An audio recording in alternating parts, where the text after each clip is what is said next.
now becoming more and more formal. And a lot of informal learning can now be considered formal or non-formal as well. Especially for today, after COVID-19, when school want to continue education, both primary school, secondary school students, school actually have to offer classes online. Not only universities, but also primary and secondary school. So everyone is doing online learning. So when everyone is doing online learning, in the past, online learning might be most popular to lifelong learning, or to adult learning, or to non-formal learning. But online learning becomes a kind of formal learning as well. One effect of the popularity of online learning is that it actually poses a challenge to the graded education system.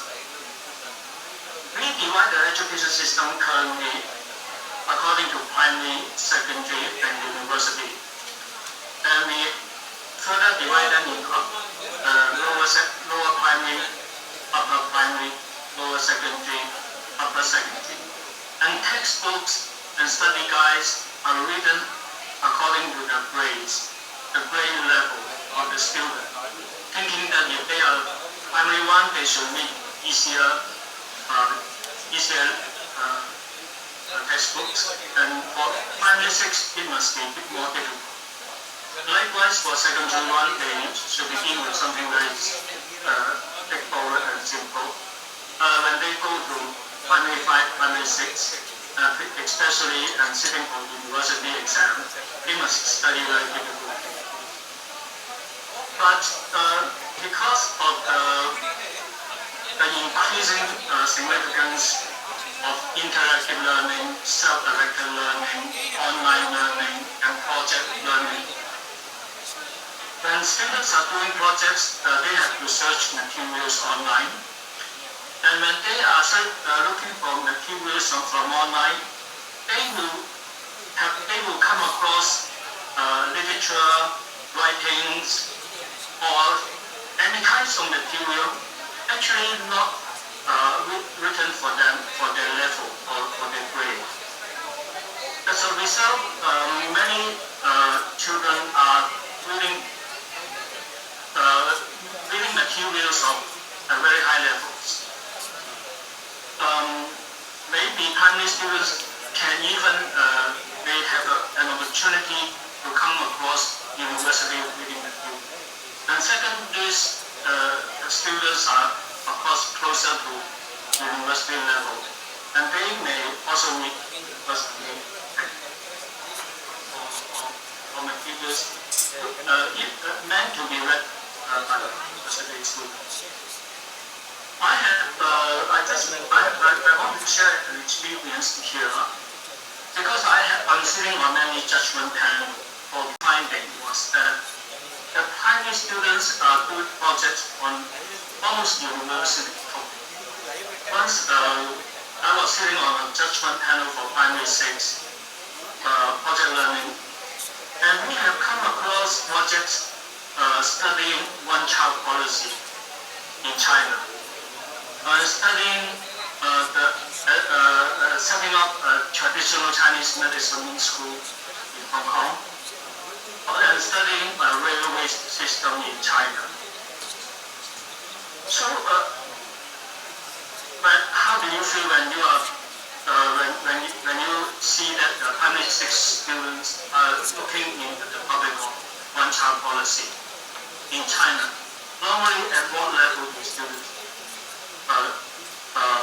study this problem or this issue?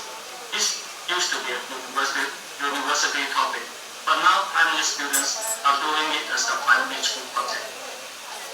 Similar situation happened around the world. I was invited to to attend presentation of citizenship education projects in Malaysia secondary school. Okay? The students were doing citizenship education project and suggesting ways to solve social problems. But the project also requires them to sell their solutions to the government people, policy makers, and ask them to adopt their suggestions to improve the community. So they were not only they have to analyze problems, and they also have to find solutions. Not only they need to find solutions, they also need to present their solution and convince the policy makers and government to adopt the solutions.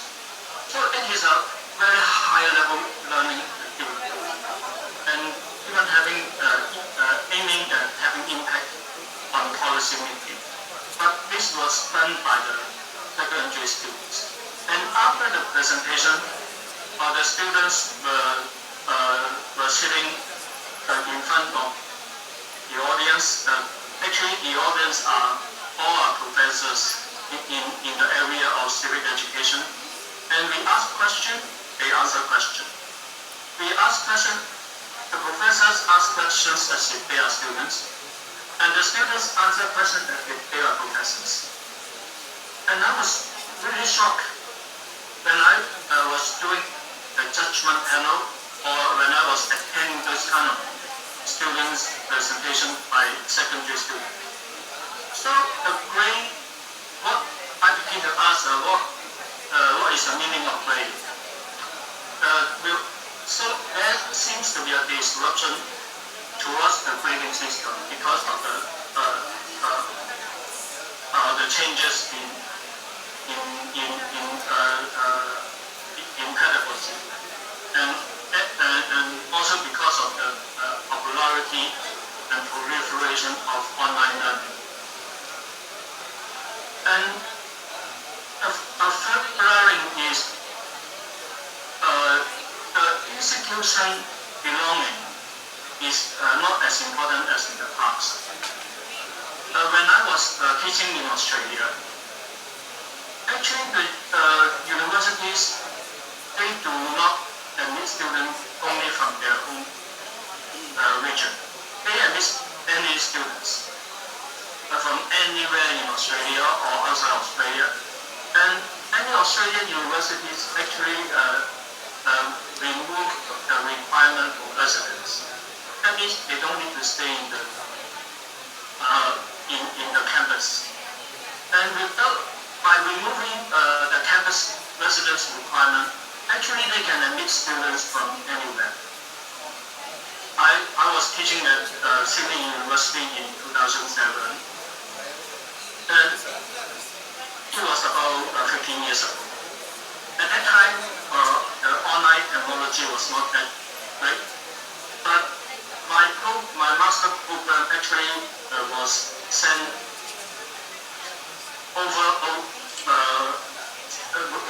around the world.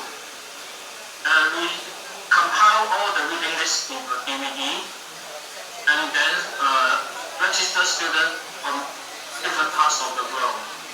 So, even 15 years ago, we were offering courses to anyone from any corner of the world. So I had students coming from Asia, from North America, from South America, from Africa, when I was teaching in Australia. At that time, the online technology was not that great. We mainly rely on email communication, but it seemed to be working. So the institutional space is no longer confined for learning, and therefore which university you belong to doesn't seem to be very important. And there is also blurring in academic disciplines, with increasing cross-disciplinary, interdisciplinary, and transdisciplinary knowledge development. because of the outbreak of COVID-19, hybrid learning, that means both a combination of online and face-to-face learning are becoming more common. All this can be reduced to increase dissatisfaction towards university, traditional university. I noticed that in the last 20 years there are increasing emergence of different description of knowledge, such as knowledge application, knowledge exchange, knowledge utilization, and knowledge mobilization.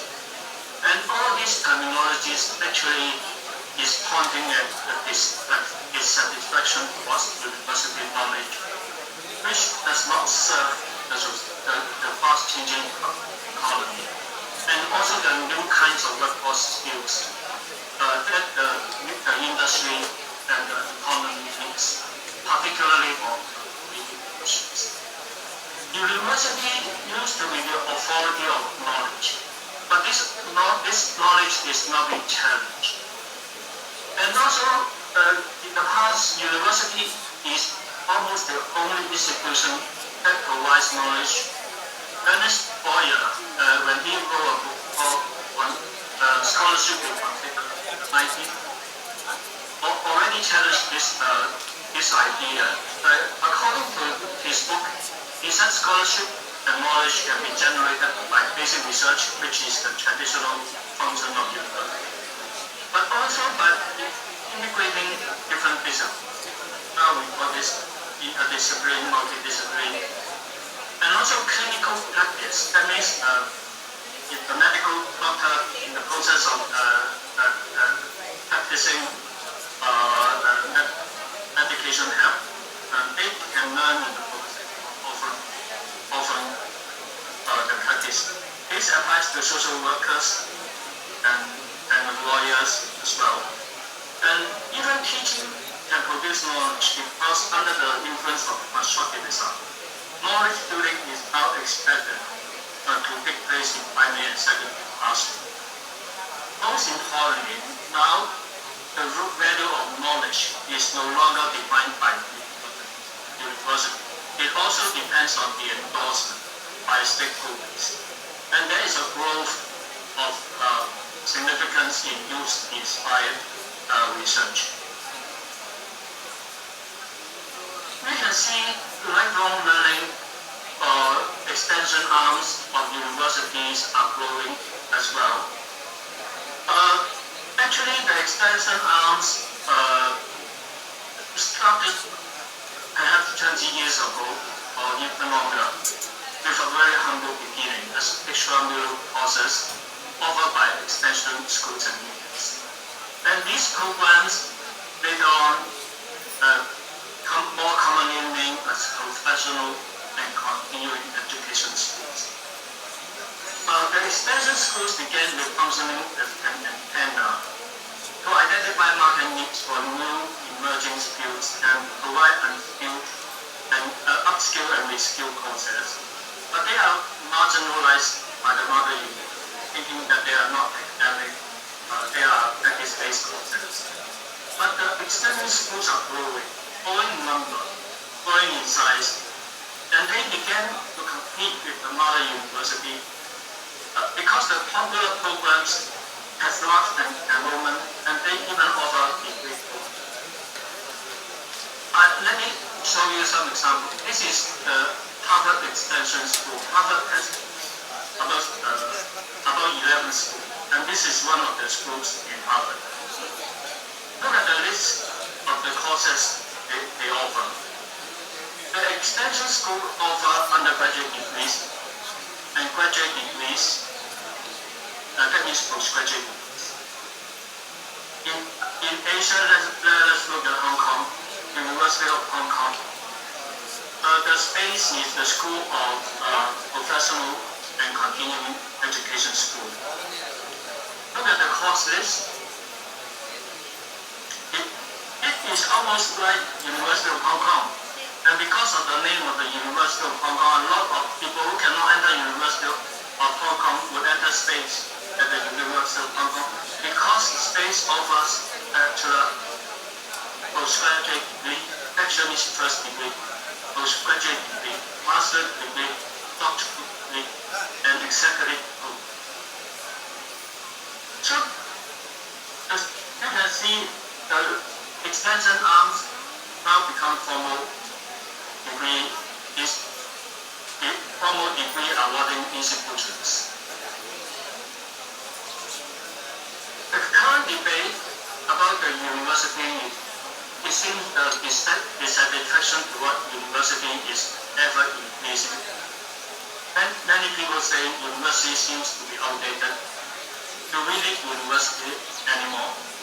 Can university be replaced by various training providers based on its example corporate universities? A few months ago in Singapore, Minister of Education Chen said in one of his speeches, he reflected upon the name of Institute for Higher Learning. Elsewhere we call Higher Education Institutes. In Singapore, it is called Institute for Higher Learning. He said, I believe we should stop calling ourselves IALs, Institute for Higher Learning. We should call ourselves ICL, the Institutes of Continuous Learning. And it is true because there is no higher or lower learning. There is only continuous learning. Singapore is also working on redefining the mission and concepts of university to include lifelong learning as part of the program design. My university has already reorganized the credit system into a flexible and stackable system to allow students to pursue their own interests and create their own specialties. I'd like to conclude my presentation citing a recent publication written by Francois Byron and Ted Davis.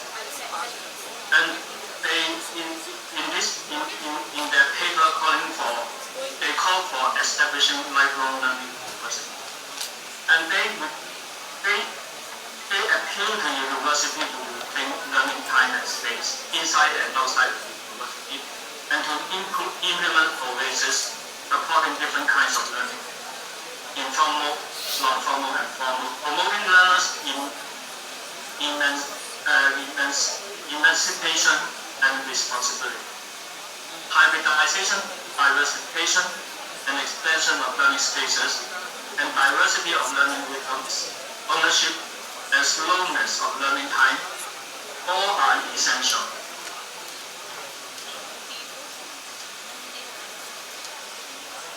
So that's by citing what he says, I end my presentation here. Thank you very much.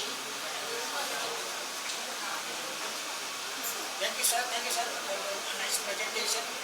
Very happy. Very happy, sir. Thank you for the presentation. Very